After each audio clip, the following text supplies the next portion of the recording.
পশ্চিমবঙ্গ বিধানসভার বিরোধী দলনেতা শুভেন্দু অধিকারীকে পেয়ে হিংসা কবলিত শামশেরগঞ্জের বাসিন্দারা তার সামনে পুলিশের বিরুদ্ধে ক্ষোভে ফেটে পড়েন। তারা জানান, আসতে না পারলেও নিয়মিত ফোনে যোগাযোগ রেখেছিলেন শুভেন্দুবাবু। 11 ও 12 এপ্রিল পরপর দুদিন ধরে ওয়াকফ আইনের বিরোধিতার নামে কিভাবে সশস্ত্র আন্দোলনকারীরা প্রথমে সুতির সাজুর মোড়ে এবং পরে শামশেরগঞ্জের ডাকবাংলো মোড়ে পুলিশের চৌকি জ্বালিয়ে দেয়। 12 নম্বর জাতীয় সড়কের ওপরে একের পর এক গাড়ি পোড়ায়। বাদ যায়নি মইদুল ইসলামের মতো সাংবাদিকের বাইক। অবাধে মন্দির ভাঙচুর, ধুলিয়ানে হোটেল, রেস্তোরাঁ, শপিং মল লুট হয়েছে। ধুলিয়ান শহরের 4টি ওয়ার্ডের মধ্যে বেদবোনা, দিঘরি থেকে পালপাড়া, একটু এগিয়ে জাফরাবাদের দাসপাড়া কিংবা মণ্ডলপাড়ায় বাড়ির ছাদ ভাঙচুর। গেট ভাঙা থেকে টোটো, টিভি, ফ্রিজ, ফ্যান কিছুই বাদ দেয়নি। অনেকের বাড়ির দলিলটুকুও ওই আগুনে পুড়েছে। স্থানীয়রা দাবি করেছেন স্থায়ী বিএসএফ ক্যাম্পের। শুধু দাস পরিবারের বাবা ছেলে নৃশংসভাবে খুন হয়ে যাওয়া দুজনের জন্য 10,01,000 টাকা করে চেক দেওয়া নয়, ক্ষতিগ্রস্তদের ব্যবসা শুরুর জন্য প্রাথমিক সাহায্য তুলে দিলেন শুভেন্দু। পরামর্শ দিলেন ব্যবসা শুরু করার, আশ্বাস দিলেন নিরাপত্তার দায়িত্ব নেওয়ার।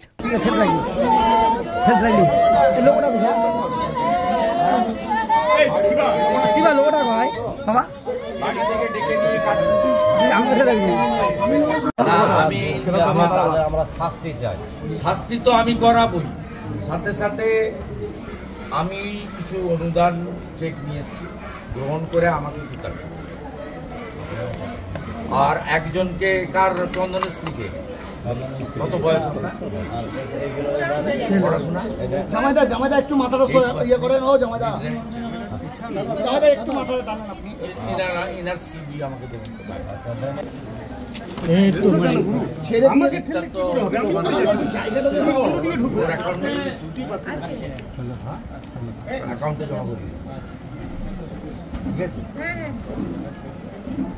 আপনারা বিচার চেয়েছেন মুখ্যমন্ত্রীর ন্যায় নিয়ে, আমার সামান্য অনুদান। দেখুন, মৃত্যুর কখনো অর্থ দিয়ে হয় না। আমি আপনার একটা কাজেরও ব্যবস্থা দিচ্ছি। আমি 10,01,000 টাকা আপনার অ্যাকাউন্টে 10,01,000 টাকা চেয়েছি, আর এটা আপনার জন্য, মায়ের জন্য দিয়েছি। মায়ের অ্যাকাউন্টে রেখে দেবেন, সুদ থেকে যাতে মাছ চলে। পিটিআই বুম মিস করো, পিটিআই বুম করো, সেট করো, গুছিয়ে রেখে। ছোট স্যার, ওদের পড়াশোনা, ওদের হোস্টেলে রাখবেন, হোস্টেলে রাখবেন।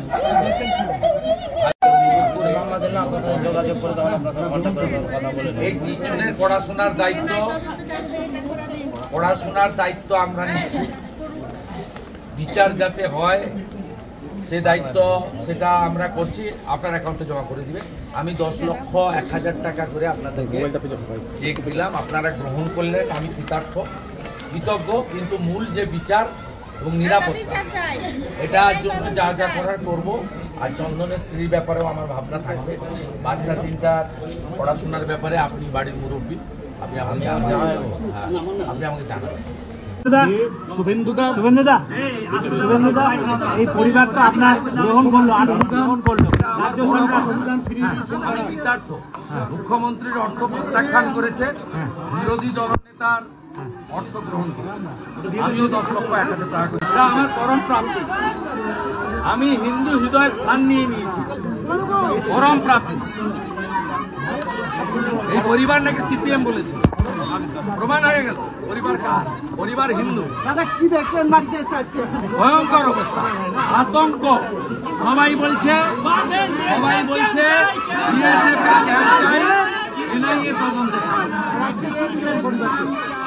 তোমরা মুখ্যমন্ত্রী 10 লাখ টাকা প্রত্যাখ্যান করেছে, আমি 10,01,000 টাকা করে মৃত পরিবারকে দিয়েছি, গ্রহণ করেছে। হিন্দুদের কাছে আমি কৃতজ্ঞ।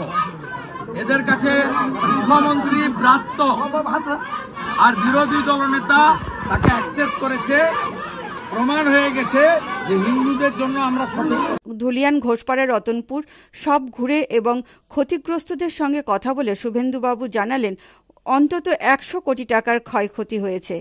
এনআইএর তদন্ত এবং আগামী 6 মাস কেন্দ্রীয় নিরাপত্তা দেওয়ার প্রয়োজন রয়েছে।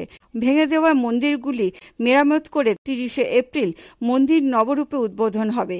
একই দিনে অক্ষয় তৃতীয়ায় মুখ্যমন্ত্রী দীঘায় জগন্নাথ মন্দির উদ্বোধন করবেন। 100 কোটি টাকার সম্পত্তি ক্ষতি করেছে, ভয়ঙ্কর। সবচেয়ে আশ্চর্য হচ্ছে থানা থেকে 50 মিটারের মধ্যে হয়েছে। পুলিশ মন্ত্রীর যদি লাজ লজ্জা কিছু থাকে, পদত্যাগ করে রাষ্ট্রপতি শাসনের সুপারিশ করা উচিত। এদের একটাই টার্গেট, হিন্দু শূন্য করতে চায়। আর আমাদের একটাই টার্গেট, জেহাদি, পিএফআই, সিমি, পাকিস্তানপন্থী, রাষ্ট্রবিরোধী, এদেরকে শূন্য আমরা করি। এই যে চেয়ারম্যান এবং বিধায়কের দাদা, এদের বিরুদ্ধে কি কোনো এনআইএ না হলে ব্যবস্থা হবে না।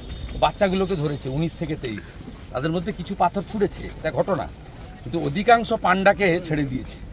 যারা জঙ্গিপুরে মিটিং করে তাঁতালো তাদেরকে ধরেনি। যারা এখানে মনিরুলের দাদা কাউসার, ধুলিয়ানের চেয়ারম্যান, যারা প্রত্যক্ষ দাঙ্গায় নেতৃত্ব দিয়েছে, ছবিতে দেখা গেছে, তাদেরকে গায়ে হাত দেয়নি। পলিটিক্যাল এই ছেলেগুলোকে ধরেছে এবং এদের বাড়িতে রেশন পাঠিয়েছে তৃণমূল, বলেছে 2 মাস থাকবি, তারপরে বেল করিয়ে নেব। জিনিস চাইছে কেন্দ্রীয় নিরাপত্তা আর জাস্টিস। ক্ষতিপূরণ আমরা পার্টি থেকে, দল থেকে, ব্যক্তিগতভাবে আমরা যতটা পারছি করছি, সীমার বাইরে করছি, কিন্তু কম্পেনসেশন কোর্টও হয়তো দেবে। কিন্তু মানুষের দাবি দুটো, যে আমরা এখানে সংখ্যায় হিন্দুরা 15%, 16%, 18%, আমাদের যদি আপনারা এখানে বেঁচে থাকতে দেন, পলায়ন না করতে হয় দেশের মধ্যে, আবার তাহলে ক্যাম্প চাইছে, সেটা তো অন্য জিনিস, এমএইচএ বিএসএফ এর সিদ্ধান্ত। কেন্দ্রীয় নিরাপত্তা চায়। আমার মনে হয় এখানে আগামী পঞ্চায়েত নির্বাচনের পরে যেভাবে 5-6 মাস সেন্ট্রাল ফোর্স ছিল, এখানে আপাতত 6 মাস কেন্দ্রীয় বাহিনী থাকা উচিত। এনআইএ করার উপযুক্ত জায়গা আছে। এক একটা বাড়িতে কিভাবে বিস্ফোরণ ঘটিয়েছে, বোমা যদি বিস্ফোরণ হয়, আগুন লাগানো হয়, এবং বর্ডার এলাকা, এখান থেকে বাংলাদেশ 8-10 কিলোমিটারের মধ্যে, তো এখানে কেন এনআইএ হবে না? It's a fit case for NIA. আমরা কোর্টের উপর আস্থা রাখি, কোর্টই বাঁচিয়েছে এখানকার হিন্দুদের। 15 তারিখে কোর্ট কি অর্ডার দেয় দেখবো আমরা।